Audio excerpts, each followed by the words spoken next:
How's it going, everyone, and welcome back to Battlegrounds Game Center. I'm Patrick, and today we're checking out the new Warhammer Chapter Approved Mission Deck 2025 to 26. This is the new way to play Warhammer 40K, like Leviathan and Pariah Nexus before it. So it's a brand new deck of cards with some changes that I'm actually really excited to talk about, because if you're familiar with the channel and you've been here for a little bit, you know that we're kind of a spearhead channel for Age of Sigmar, where we play a lot of that.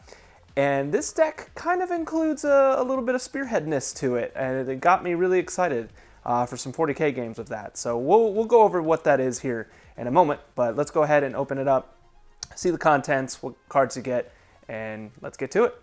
So of course we have the contents. This is going to have your deployment deck, your primary mission deck, your twist deck, your secondary mission deck, and a challenger deck. So they call it a twist deck now, which is kind of like Spearhead.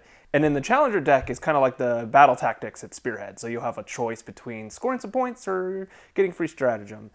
So that's really cool, and we'll go over all of those and what those entail. I believe most of the mission decks are pretty much the same, so we don't really have to go over too much of that. But of course they have the new setup parameters and everything, how you muster your armies, and so on. You can still have fixed missions or tactical missions, reserve restrictions, and so on. Now, I know that they made a change to where you can actually get rid of a card during your opponent's turn now when you're playing tactical. So instead of having to wait till your own turn, but if you do that, you just don't generate a CP, which is a very nice change. Because sometimes you're like, oh, there's no way I'm going to score this, but I got to wait until my next turn, and I'm going to waste a mission, essentially. So that's actually pretty cool. I like that they did that. We also have actions and VP limit and so on. So a lot of this is pretty much the same, but that big CP tactical mission change is really big. I like that a lot. But let's get into the actual cards here. So we, of course, got our new mission tokens there. All right, so then we got our decks here. So the first thing we're going to see here is the new deployments. Now, what makes this new is originally we had Strike Force deployments for your typical 2,000-point games. But now we have incursion deployments, which are 1,000-point games. So that's really cool to see, to make the board a little bit smaller, the objectives a little bit closer. So that'll definitely work out well if you're playing smaller games.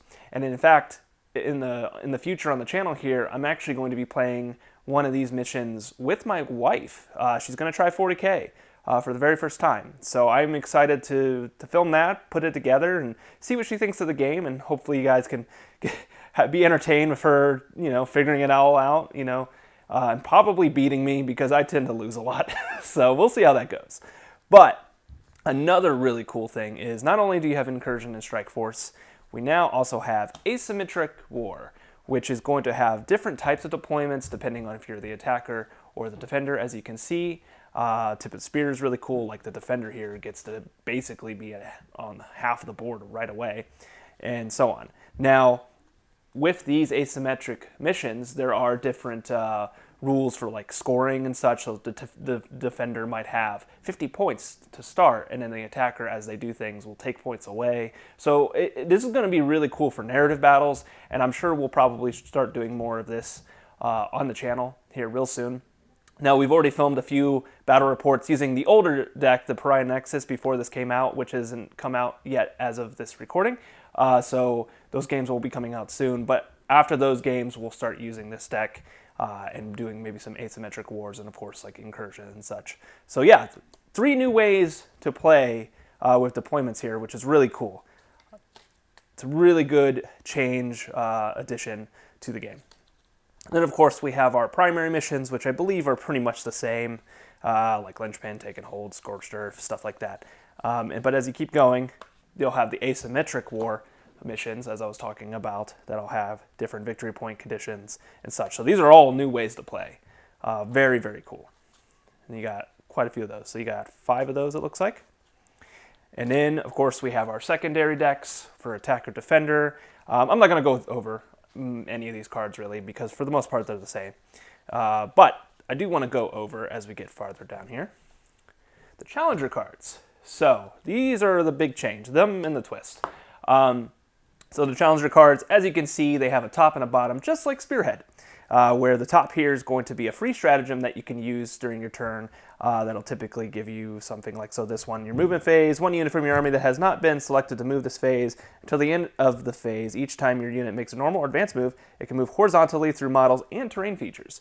So you could use that on vehicles and so on. So there's a really cool flexibility there. Or you, of course, can do the mission, where in your shooting phase, one unit from your army that is not within your deployment zone is wholly within 9 inches of one or more battlefield edges. You just score 3 points. So it's a way to easily catch up a little bit, a catch-up mechanic, as you would say. Now, I don't know how they score towards the primary and secondary. I think it's just a mix and match. So that's pretty cool. And you get one every battle round if you are 6 points or below, I believe. I'd have to look at that again. But so you're not going to have a whole bunch of these usually through the game. But if you're falling behind from turn 2 onwards, you'll be getting these, and the free stratagems will help as well as the free points. So that's really cool. So we have 1, 2, 3, 4, 5, 6, 7, 8, 9 different challenger cards, all with different missions and stratagems on them. So I'm very excited about this and can't wait to play with it because, again, we're a very big Spearhead channel here, and this is essentially Spearhead. I hope they do something like this with Combat Patrol.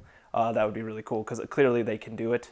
They've done it with the bigger game. So we'll see what the future holds with this, but that's really cool. And then, of course, we have the Twist deck, which is replacing the mission rules. Now, I believe, I don't know if these are things that come out every round, like how Spearhead is. I'd have to look at that again. But you got Night Fighting, RuneScape, Martial Pride. Looks like completely different ones from what they used to be.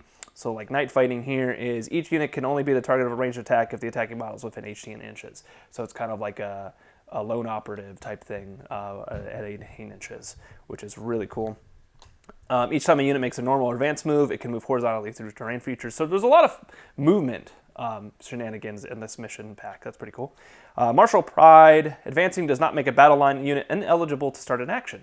Very nice, excluding vehicles. Starting an action does not make a battle line unit ineligible to shoot. That's even cooler.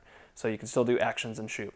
I would really like that for my Emperor's Children army because I'll be advancing and stuff like that to do actions and then still be able to shoot. That's really cool.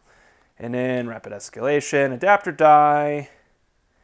So this one has to do if you're using tactical or fixed missions. So once per battle at the end of the player's turn, after scoring any VP, you can discard one of their secondary mission cards and replace it with another. So that's if you're using fixed. And then twice per battle for the tactical, after drawing a secondary mission, you can draw another secondary mission card and then shuffle one of the 2 second. Okay, so there's some cycling out your missions if you feel like you can't score them. So yeah, these are probably like the mission rules where you draw one and it's for the whole game. So very cool. But they're all a little bit different. But yeah, so that is the new chapter approved mission deck. A lot of cool changes. I'm assuming this will be the last mission deck before the new edition, if that happens.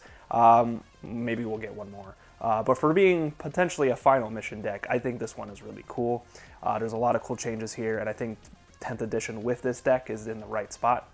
But of course, you can give your thoughts down in the comments below, and if you're excited for this deck, and hopefully you can get one, because I know supply, just like the other ones, other than Leviathan, I know supply is pretty limited, and I hope they make enough of these for people to play with. Of course, you can only need one of these to play with 2 people, but you might want your own deck. So, but if you enjoyed this content and you want to see more like it, please go ahead and like and subscribe to the channel. We really appreciate it. But until next time, I'm Patrick at Battlegrounds Game Center. See you later.